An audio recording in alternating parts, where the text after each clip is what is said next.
YCP కేంద్ర కార్యాలయంలో సజ్జల మాట్లాడుతున్నారు. లైవ్ లో చూద్దాం. అది ఎక్కడా లేవకుండా మెజారిటీ ప్రజల ప్రయోజనాలను వాటి నుంచి పట్టించుకోకుండా కేవలం ఈ మాఫియా ముఠాలాగా తయారైన రాజ్యాంగం ప్రసాదించిన ఆ ఎన్నికల్లోనే ప్రజల ఓటు తీసుకొని దాని ప్రకారమే పవర్లోకి వచ్చి వాళ్ళు తమ ప్రయోజనాలు పరిరక్షించుకునే దీనిగా తయారు చేసుకుంది. ఇది అందుకు మాత్రమే ఉపయోగపడుతుంది. ఇదంతా ఒక ఏడాదిలోనే చేయగలిగారు. డూబియస్ డిస్టింక్షన్ అంటారంటే ఒక చెత్త దాంట్లో ఒక మంచి రికార్డు సృష్టించినారంటే ఇందులో సృష్టించినారు చంద్రబాబు నాయుడు గారు.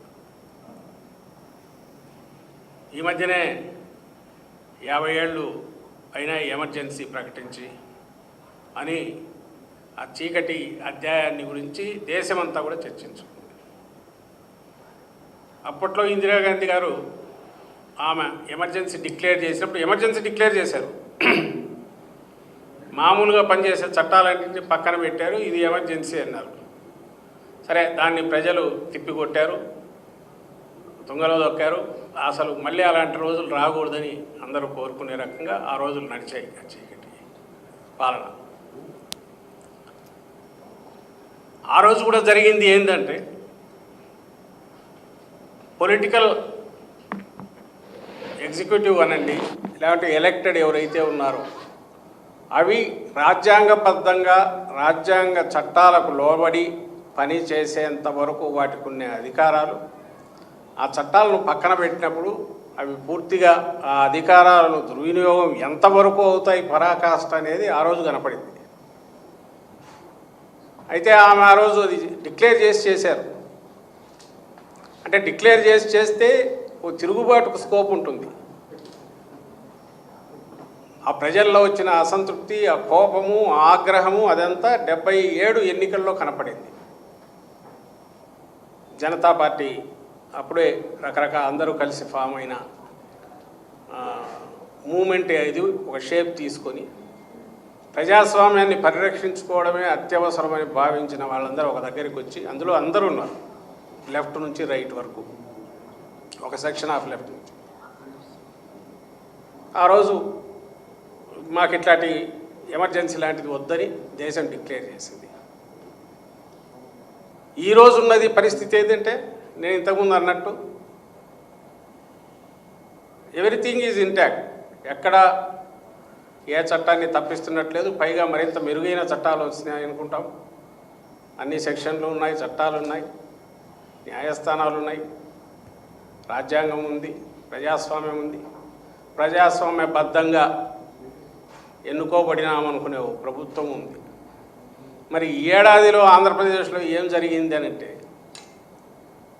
ప్రభుత్వ యంత్రాంగం, అందులోనూ ముఖ్యంగా కొట్టొచ్చినట్టు కనపడే పోలీసు, మిగిలిన అన్ని వ్యవహారాల్లో అడ్మినిస్ట్రేషన్ అనేది ఇండైరెక్ట్ కనపడుతుంది, ఇది డైరెక్ట్. ఎందుకంటే వీళ్ళు శాంతి భద్రతలను కాపాడాలి. ఎక్కడా ఎలాంటి అల్లర్లు జరగకుండా చూడడంతో పాటు చట్టాలను అమలు చేయడంలో అందరికీ సహకరించాలా, సామాన్యుడికి రక్షణగా ఉండాలా. ఒక ఆదర్శప్రాయమైన పోలీస్ వ్యవస్థ అంటే అది ఇంకా చాలా చెప్పుకోవచ్చు. పీపుల్ ఫ్రెండ్లీ అనేది,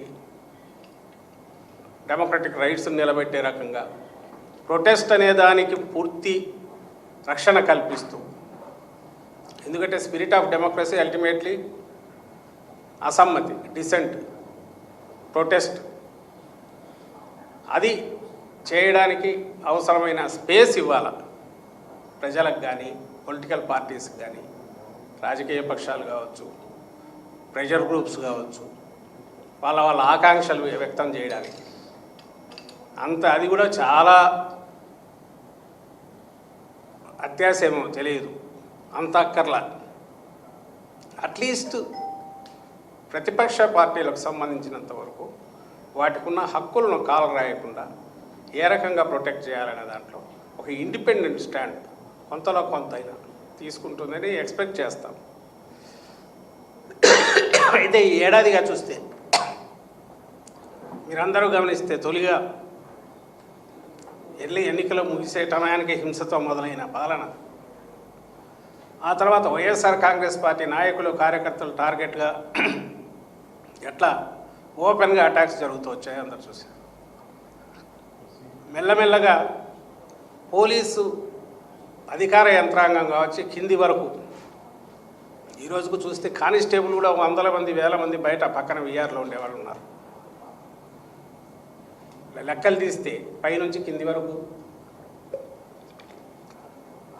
డీజీ అడిషనల్ డీజీ కిందకి వస్తే కూడా ఎవరైతే వీళ్ళ అనుగ్రహానికి అనుగ్రహ పాత్రలు కాలేదో ఇప్పుడున్న ప్రజెంట్ సెటప్ ఈ కూటమి సోకాళ్ళు కూటమి అంటే తెలుగుదేశం కూటమి అనేది పైకి కనపడిన ఎవరు అంటే తెలుగుదేశం పార్టీకి అనుకూలంగా ఉండకపోతే లేదా గతంలో అనుకూలంగా లేరు అనుకున్న వాళ్ళందరినీ పక్కన పెట్టడం వీఆర్లు అవన్నీ అయిపోయి ఆ స్టేజ్ అయిపోయి వీళ్ళు చెప్పినట్టు వినకపోతే రూలింగ్ పార్టీ పెద్దలు వాళ్ళకు శంకరగిరి మాన్యాలు ఎక్కడికో పక్కకు పంపించడం ఏదో చేయడం పక్కన పెట్టడం అది కూడా స్టేజ్ దాటిపోయి వాళ్ళను ఇంకా ఎన్ని రకాల హెరాస్ చేస్తారో అనే భయంతో కొంతమంది అవకాశాన్ని అదునుగా తీసుకొని మిగిలిన వాళ్ళు కొంతమంది వాళ్ళ చెప్పినట్టు చెప్పకముందు కూడా ప్రభుత్వ పెద్దలు ఏం కోరుకుంటున్నారో చేసే అధికారులు కొంతమంది ఎందుకు వచ్చిన గొడవలే ఈ కొద్ది కాలం లావడం వీళ్ళ ఆగ్రహానికి గురి కావడం అనేది రాజీ పడేవాళ్ళు. మంచి అధికారులు ఎవరు అంటే ఈ లాస్ట్లో రాజీ పడి ఏదో చూస్తున్నట్టు వదిలేవాళ్ళు అనుకొని కాంప్రమైజ్ కావాల్సిన పరిస్థితి ఈరోజు ఉంది. అంటే మొత్తం సెటప్ అంతా ఈ ఏడాదిలోనే చెప్పినట్టు చేస్తారా వాడు అక్కడ ఉంటారు అధికారి. ఆ అధికారి వాళ్ళ పాలకుల పెద్దల వాళ్ళ కోరికలు తీర్చడంతో పాటు వాళ్ళు ఆశించింది చేయడం ఎక్కువ చేస్తే ప్రమోషన్లు వస్తాయి లేదా వాళ్ళకి మంచి ఇది వస్తుంది. లేదు నిష్పక్షపాతంగా ఉండకపోతే మాత్రం వాళ్ళ ఆగ్రహానికి గురి కావాల్సి వస్తుంది. ఎంటైర్ సిస్టమ్ను సపోర్ట్ చేసేసారు ఈరోజు. ఇది నేను ఇంతగా ఎట్లా చెప్పగలుగుతున్నానంటే రీసెంట్ ఇన్సిడెంట్స్ చూస్తే వరుసగా అక్కడ ప్రతిదీ గ్లేరింగ్గా కనపడుతుంది. ఈరోజు మేము ఇక్కడ ప్రెస్ కాన్ఫరెన్స్ పెట్టుకున్నాం.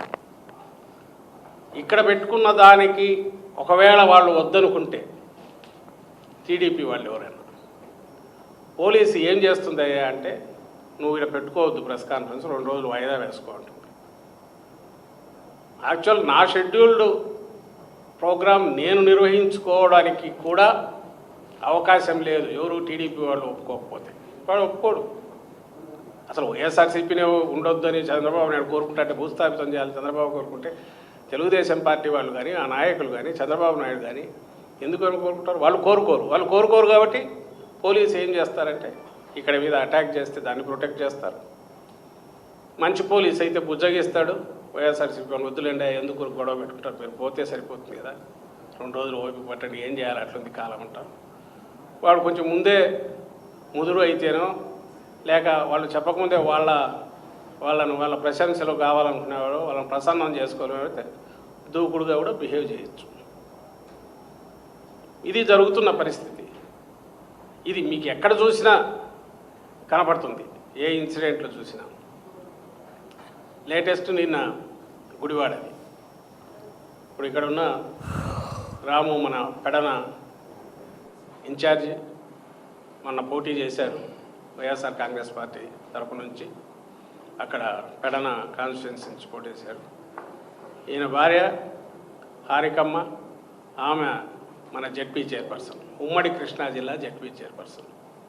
అంటే ఫస్ట్ సిటిజన్ అంటారు ఉమ్మడి జిల్లా. ఇప్పుడే డివైడెడ్ డిస్ట్రిక్ట్గా కాదు ఉమ్మడి కృష్ణా జిల్లా. పోనీ ఆమె ఎవరి మీద అటాక్ బయలుదేరిందా? కాదు. ఆమె పెడన ఇన్ఛార్జి తన భర్త రాముతో కలిసి గుడివాడలో పెట్టిన అసెంబ్లీ స్థాయిలో పెట్టిన వైఎస్ఆర్ కాంగ్రెస్ పార్టీ కార్యక్రమానికి వెళ్తుంది. వైఎస్ఆర్ కాంగ్రెస్ పార్టీ కార్యక్రమం ఏమన్నా రెచ్చగొట్టి అందరినీ కొడుతుందా? కాదు. ముందే డిక్లేర్ చేసి స్టేట్ వైడ్ జరుగుతున్న ప్రోగ్రాంలో పార్ట్గా చంద్రబాబు ఇప్పుడు ప్రభుత్వ మోసాలను గురించి ఎత్తి చూపుతా ఒక నియోజకవర్గ స్థాయి మీటింగ్ అది జరుగుతున్నది ఒక హాల్లో. ఒక ఫంక్షన్ హాల్, అంతేనా, ఫంక్షన్ హాల్, గుడివాడలో ఫంక్షన్ హాల్. ఎవరైనా ఏమి ఎక్స్పెక్ట్ చేస్తాం? మన ఇంట్లో పెళ్లి జరుగుతుంటే మనకు సంబంధించి మనకు ఎవడన్నా అడ్డం కలిగిస్తా అంటే పోలీసు అనేవాడు ప్రొటెక్షన్ ఇస్తాడు. మన ఫంక్షన్ సజావుగా జరిగేట్టు చూస్తారు. మనం ఎక్కడన్నా బయటికి పోయి ఎవరి మీద ఏదన్నా చేయబోతే ఎస్ ఎక్కడికి వస్తారా, మీరు అనుకున్నది ఏంటి, ఏం చేస్తున్నారని అడగచ్చు. అసలు దానికి ఫంక్షన్ పోకుండానే, ఆ ప్రోగ్రాంకి పోకుండానే ఆపడం. ఎక్కడ దీనికి టౌన్లో అయితే ఒకటే రోడ్డు ఉందంట, అక్కడే అడ్డం వీళ్ళు తిష్ట వేసి ఓ 50-100 మందో 200 మందో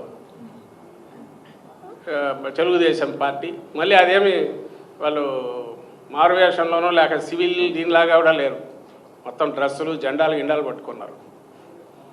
వీళ్ళు అక్కడికి వచ్చేసి ఈ 2 రోజులు అందరు టీవీల్లో కూడా చూసింటారు, అందరినీ పోనీయకుండా అల్లరి చేయడం, గొడవ చేయడం. ఇక్కడికి వచ్చేసరికి జడ్పీ చైర్పర్సన్ వచ్చింది కాబట్టి వాళ్ళ ప్రతాపం అంతా చూపించడానికి మీ కారు మీద పడ్డారు. అక్కడ ఇది గంటన్నర సేపు పైగా, గంటన్నర